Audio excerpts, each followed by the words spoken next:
আমি প্রমাণ করে দেব ভারতবর্ষের সংবিধান আইন শেষ কথা বলে, কোন বাপের আবাদ শেষ কথা বলে না।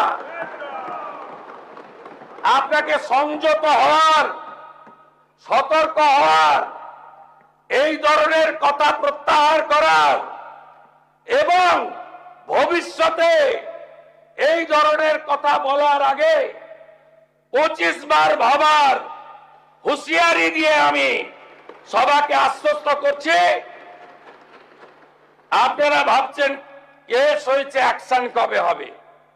যারা ওকে ডেকেছিল এই সভাতে তাদেরকে আগে তুলব, তারপরে আপনার কাছে যাব। যা করার করব, আমি আশ্বস্ত করছি আপনাদের। আপনি ধরে রাখুন, এটা ওর শেষ বক্তব্য। মাননীয় হুমায়ুন কবির যে বক্তব্য রেখেছেন, এই বক্তব্য আপনাদের কাছে আমি পড়ে শোনাচ্ছি। 26/6/2026 afternoon, Humayun Kabir MLA Nowda AC, তিনি একটি উনার পার্টির মিটিং কাশীপুরে রেজিনগরে করেছেন। সেখানে তিনি বলছেন, এই যে অনামিকা ঘোষ, সে ভোটে হেরে মনে করছে আমি এমএলএ, এখানে ভোটে হেরে বিজেপি মনে করছে আমি এমএলএ, এখানে এখন আস্ফালন করে বেড়াচ্ছে।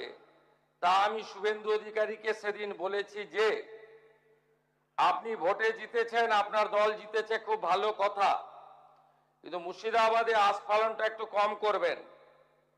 আমি যেদিন ময়দানে মুসলমানদের নিয়ে নেমে যাব না, সেদিন এমন সাটা ভাগা মার শুরু করবে যে আপনাদের পতাকা বহন করার লোক থাকবে না। কেস এরকম, কেস আমাদের বহরমপুরে জেল খাটা আছে। 5000 লোককে আপনি বহরমপুর সেন্ট্রাল জেলের যা আয়তন, তাতে 4700 বা 4800-র বেশি লোক ধরে না। লাখে লাখে লোককে রাস্তায় নিয়ে নামাবো আর সাটা ভাঙা মার দেব আর জেলে যাব। কদিন জেলে আটকে রাখতে পারবেন, কত খাওয়াতে পারবেন দেখব।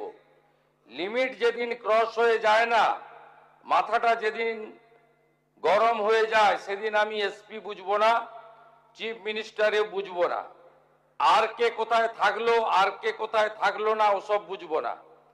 আমি নিজেই নেতৃত্ব দিয়ে দাঁড়াবো। এটা একটা ইনসিডেন্ট 1। ইনসিডেন্ট 2, শক্তিপুরে দুয়ারা ঘাটে 8 তারিখে, সেখানে উনি বলছেন ভোটের আগের দিন আমার নিজের ভাইপোকে অ্যারেস্ট করেছে এই ওসি। এই আমি তো ভাষা বলতে পারবো না, এই বাচ্চাকে আগে দেখব, তারপরে ভাষাটা আমি অমিট করছি। এই বাচ্চাকে এমন শিক্ষা দেব, এর বাবা 14 গোষ্ঠীর নাম ভুলিয়ে দেব। এ লালগোলাতে 500 মুসলমানের লাইফ শেষ করে দিয়ে এসেছে। সত্যভাবে বলবো, এই ওসিকে এখান থেকে সরানো শুধু না, একেবারে অকেজো পোস্টিং দিতে হবে। যদি না দেয় 10,000 লোক নিয়ে থানা ঘিরে একে কলার ধরে থানা থেকে বার করব, পারলে আমাকে রুখে নেবেন। এই দুটো ইনসিডেন্টের পরে আমার মনে হয়েছে যে এনাফি জানাব, সময় এসেছে এই ধরনের লোককে সবক শেখানোর। আপনাকে আমি পরিষ্কার বলছি, মমতা ব্যানার্জি মুখ্যমন্ত্রী নন। আপনি দুর্বল মুখ্যমন্ত্রী পেয়ে যা খুশি করেছেন, যা খুশি বলেছেন। আমি আপনাকে বলে গেলাম, আমরা দুটো এফআইআর স্টার্ট করেছি। Rejinagar PS case number 219/226, dated 26/6/2026, under section 152, 192, 196, 197, 224, 299, 351 within bracket 2, 352, 353 of the ভারতীয় ন্যায় সংহিতা। ইনসিডেন্ট নাম্বার 2তেও আমরা শক্তিপুর পিএসএ 176/226 আরেকটা কেস ইস্যু করেছি। সেই কেসেও আমরা ভারতীয় ন্যায় সংহিতার সমস্ত সেকশন লাগিয়েছি এবং আমি আপনাদেরকে অ্যাসিওর করছি এত বড় ক্ষমতা আপনাকে কেউ দেয়নি। আপনি মুখে যেগুলো বলেছেন, আপনাকে আমি বলে গেলাম, আপনি কেন করছেন আমি জানি, আপনি কেন করছেন রাজনৈতিক কারণটা আমি জানি। আপনার এজেন্ডা 2 ছিল। 1 এজেন্ডা ভরতপুর, রেজিনগর, নওদায় সব নির্বাচিত পঞ্চায়েত যে দলেরই হোক ভেঙে আপনার পার্টিতে নিয়ে যাওয়া। আপনি সেটা করতে পারছেন না। আর দ্বিতীয় হচ্ছে আপনি 2টো সিটে জিতেছেন, নিয়ম মেনে একটাই রিজাইন করেছেন রেজিনগর। আগামী 2-3 মাসের মধ্যে উপনির্বাচন হবে, আপনি আপনার ছেলেকে জেতাতে চাইছেন। 72% মুসলিম আছে, মুসলিম ভোটকে কনসলিডেট করার জন্য আপনি এই খেলাটা খেলছেন।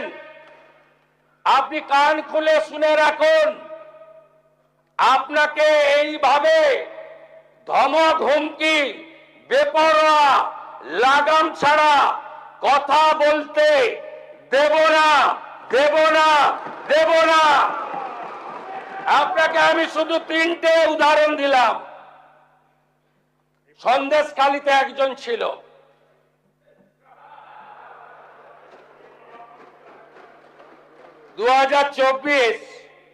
পয়লা জানুয়ারি বলেছিল তৎকালীন বিরোধী দলনেতা এলে তার হাত কেটে পায়ে, পা কেটে হাতে লাগাবে আর চামড়া ছাড়িয়ে মেদিনীপুরে পাঠিয়ে দেবে।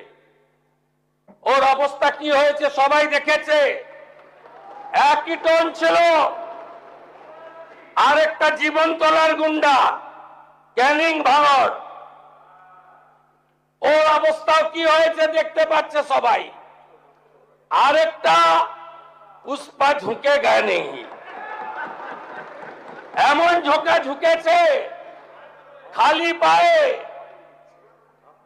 ছোট প্যান্ট পরে, কান ধরে উঠবস করতে করতে যাচ্ছে। আপনাকে আমি বলে গেলাম পুলিশ তার ব্যবস্থা নেবে। আর আমি 1 সপ্তাহ পরে মুর্শিদাবাদে যাচ্ছি।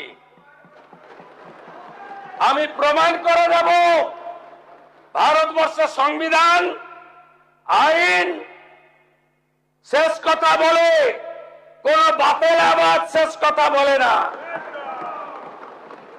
আপনাকে সংযত হওয়ার, সতর্ক হওয়ার, এই ধরনের কথা প্রত্যাহার করার এবং ভবিষ্যতে এই ধরনের কথা বলার আগে 25 বার ভাবার হুঁশিয়ারি দিয়ে আমি সবাইকে আশ্বস্ত করছি।